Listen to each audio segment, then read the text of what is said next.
स्वामी समर्थ. माझ्या सर्व स्वामी भक्तांना जय जिजाऊ, जय शिवराय, जय शंभूराजे. माझ्या सर्व शिवभक्तांना मानाचा मुद्दा. कसे आहात सर्वजण? आशा करते सर्वजण मजेत असाल, मस्त असाल आणि हेल्दी असाल. तर मी प्रिया, इंडियन मॉम प्रिया या यूट्यूब चॅनलमध्ये आपल्या सर्वांचं सहर्ष स्वागत करते. कालच्या व्हिडिओमध्ये आपण पाहिलं होतं की माझी मॉर्निंग कशी होती किंवा मी मॉर्निंगमध्ये काय काय घेते ते मी सगळं तुमच्यासोबत शेअर केले आहे आणि एक्झॅक्ट मी तेच घेतलं आहे. त्या व्यतिरिक्त मी काहीही असं वेगळं सांगितलेलं नाही. त्यानंतर मी 11 वाजता 11 म्हणजे एकदम परफेक्ट टाइम नाही माझा होणार. 11 किंवा 11:30 पर्यंत मी त्यानंतर एक ग्लास ताक घ्यायचे. म्हणजे ग्लास माझा काय असं छोटा नव्हता, तर ग्लास दाखवते. तर हा अर्धा लिटरचा ग्लास आहे माझा. खूप बसतं ह्याच्यात, अर्धा लिटर एवढं पाणी बसतं. तर अर्धा लिटरचा ग्लास हा मी एवढं ताक घेत होते. मग एवढं ताक घेतलं. हे ताक मी कसं बनवायचे, अगदी 2 चमचे एवढं दही घ्यायचे आणि त्यात पूर्ण पाणी आणि ते मिक्सरमधून काढायचे. त्यामध्ये मी फक्त पुदिन्याची पाने टाकत होते, कारण ते स्किनसाठी आणि आपल्या हेअरसाठी खूप बेनिफिट देतं. त्याच्यामुळे मी पुदिन्याची पानं टाकत होते आणि तो एवढा ग्लासभर मी ताक 11 साडे 11च्या दरम्यान मी पित होते. ते झाल्यानंतर मग मला 1-1:30 पर्यंत काही भूक लागत नव्हती आणि खातही नव्हते. मला काही क्रेविंग्स होत नव्हत्या, कारण मी सकाळून प्रोटीनचं ब्रेकफास्ट केलेला असल्यामुळे मला क्रेविंग वगैरे काहीच होत नसल्यामुळे मी कंप्लीट माझी मुलगी 12:30ला स्कूलमधून येत असायची. मी 12:30 नंतर माझा स्वयंपाक करायला लागायचे. तिला खाऊ पिऊ घालायचं. ह्यांचंही लंच होत होतं आणि त्यानंतर मग मी निवांत लंच करायचे, कारण मला घाईमध्ये लंच केलेला अजिबात आवडत नव्हतं किंवा ते जेवण केल्यासारखं वाटत नसायचं. म्हणून मी 1:30, कधी मला 1:45 हे होत होत्या, पण 2च्या नंतर नाही. मी 1:30 ते 2:45च्या दरम्यान माझा लंच घेत होते. तर लंचमध्ये मी पण म्हणजे शक्यतो तर मी होता होईल तेवढी नाचणीची भाकरी घेतली होती. एक मी वाटीच केलेली होते नाचणीच्या पिठासाठी. एक वाटीभर एवढं पीठ घेत होते आणि त्या पिठामध्ये जेवढ्या होत्या तेवढ्या भाकरी बनवायच्या. मग ते 2 हो, 1 हो, मग किंवा त्यात म्हणजे जर काही मिक्स केलं तर मग 2 छान छान अशा मोठ्या भाकरी होत होत्या. पण जर काही मिक्स नाही ना केलं तर मग 2च किंवा 1 अशी एवढीशी एक भाकरी होत होती आणि एक छोटीशी जास्त छोटी भाकरी व्हायची. मग मी तेवढी नाचणीची भाकरी घ्यायची आणि त्यासोबत मग जर हे असेल, नॉनव्हेजची डिश असेल तर नॉनव्हेजचं काही घेत होते. नसेल तर व्हेजचं असेल तर डाळ काही माझ्या कंपल्सरी बनत नव्हती, त्याच्यामुळे मी काही डाळ घेतली होती. जे काही भाजी असेल ते सुकी भाजी घ्यायची आणि पातळ भाजी घेत होते. मग क्वांटिटी ठेवलेली होती. एकच वाटी, मी वाटीचं प्रमाण दिलं होतं. वाटी काही मी चेंज केली नाही.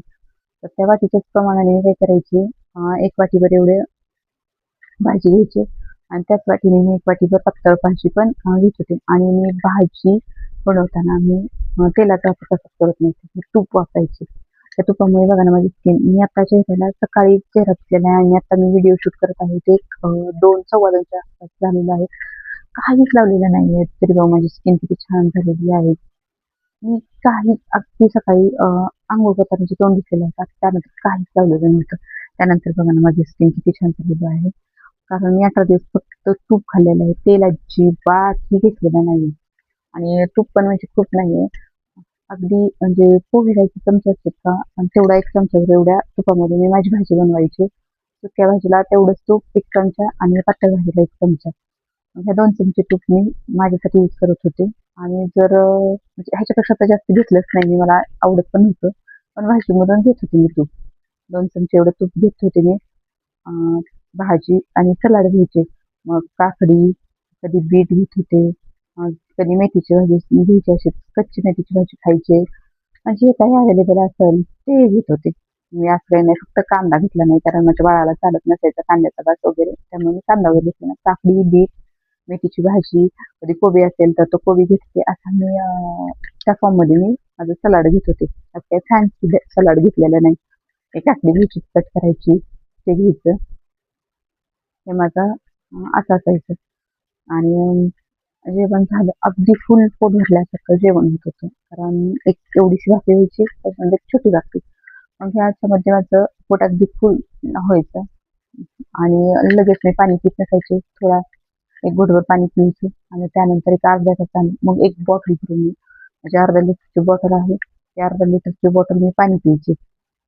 जर माझं पावणे 2ला जेवण झालं तर 2:15-2:30ला मला जोपर्यंत पाणी प्यायचंय ना तोपर्यंत मी भरपूर पाणी पिऊन घेत होते. पाणी पिल्यानंतर मग काही लगेच भूक लागत नाही.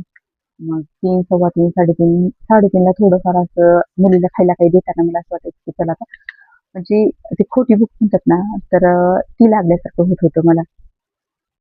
मग मी त्यावेळेस काय वाटलं ना, तर आपली खारीक आहेत ना, तर त्या खारीक खायचे. 1-2 खारका खायचे. खूप काही नव्हते, पण 1 ते 2 खारका खायचे कारण तिलाही द्यायचे होते. ते फुटाणे वगैरे म्हणजे मी आणून ठेवले होते, पण मला ते जास्त काही एवढं आवडलं नाही फुटाणे खायला. म्हणून मी त्या फुटाणे जास्त खाल्ले नाही. मग मी खारीक खायचे किंवा एखादा अंजीर खायचे किंवा फळ खायचे. मला जास्त फ्रूट पण खायला आवडत नाहीत, पण मग मी कधीतरी खायचे फ्रूट पण. त्यानंतर मग माझा सगळ्यात महत्त्वाचा म्हणजे सगळ्यात महत्त्वाचं आहे तो म्हणजे चहा, जो मी कधी सोडू शकत नाही. तो म्हणजे चहाची वेळ यायची, जसे की 5 वाजल्यापासून मी वाट पाहायची. चला आता चहा बनवायचा, चहा बनवायचा. 5:30 पर्यंत मग कसा तरी वेळ पुढे ढकलायचे आणि 5:30ला मी चहा घ्यायचे. मग तसा चहा प्यायचे. दुधाचा छान असा दुधाचा चहा पीत होते. 11 ते 5 पर्यंत माझं असं रुटीन असायचं. आता उद्याच्या आपण भागामध्ये पाहणार आहोत की मी लंचमध्ये काय घेत होते आणि जे मी काही खात होते ना, त्याच्या रेसिपी जर तुम्हाला पाहिजे असतील तर मला कमेंटमध्ये रेसिपी म्हणून टाइप करा. मी तुम्हाला रेसिपी त्याच्या व्हिडिओ शेअर करेन त्या रेसिपीचे किंवा मी काय घेतलं होतं त्या रेसिपीच्या.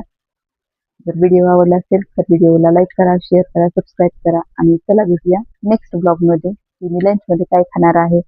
आणि नक्कीच तुम्हीही ह्या गोष्टी खाऊन तुमचंही माझ्यापेक्षा जास्त वेट लॉस होऊ शकतं. कारण मी तर ब्रेस्ट फिडिंगमध्ये असल्यामुळे मला तेवढं काही स्ट्रिक्ट करणं झालं नाही किंवा व्यायाम वगैरे करणं झालं नाही. पण तुम्ही व्यायाम जर थोडाफार केला ना, तर आणखी फास्ट तुमचं वेट लॉस होऊ शकतं. नेक्स्ट वीकपासून मी ह्यांना व्यायाम वगैरे करायला सुरुवात करणार आहे. त्याचेही मी व्हिडिओ तुमच्यासोबत शेअर करणार आहे. आजच्यासाठी एवढंच. व्हिडिओ आवडला असेल तर व्हिडिओला लाईक करा, शेअर करा, सबस्क्राईब करा. चला भेटूया नेक्स्ट ब्लॉगमध्ये. बाय.